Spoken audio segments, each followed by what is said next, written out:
Sedih, marah, dan entah emosi apa lagi yang saat ini menyeruak masuk ke perasaan kita semua. Ratusan nyawa hilang begitu saja dalam sebuah pertandingan sepak bola.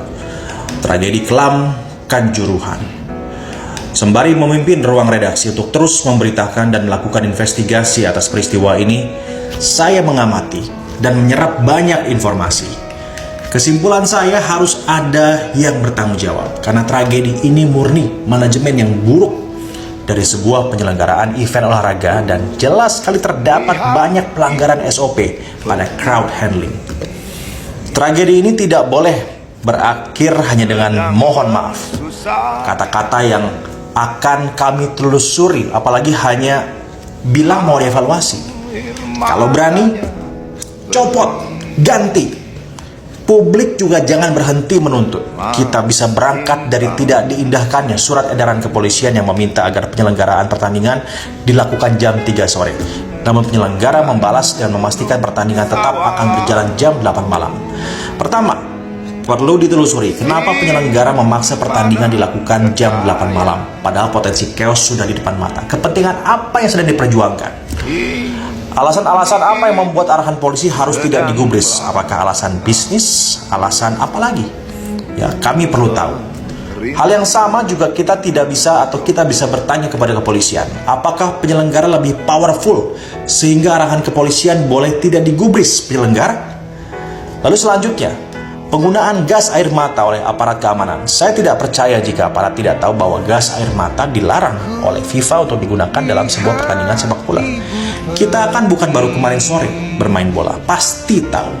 Nah, jika begitu, bagaimana caranya tear gas ini bisa masuk ke dalam stadion?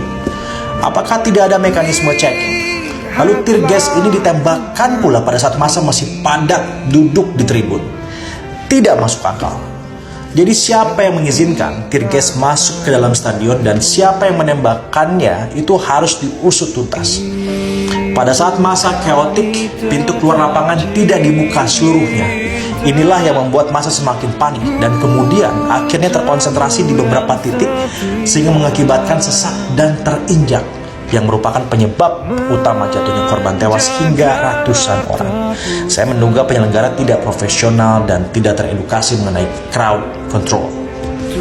Lalu apakah supporter perlu dikritik? Tentu ya, tidak lepas dari kritik. Walaupun supporter turun ke lapangan itu bukan pertama kali dalam sejarah pertandingan sepak bola dunia, apalagi pertandingan derby.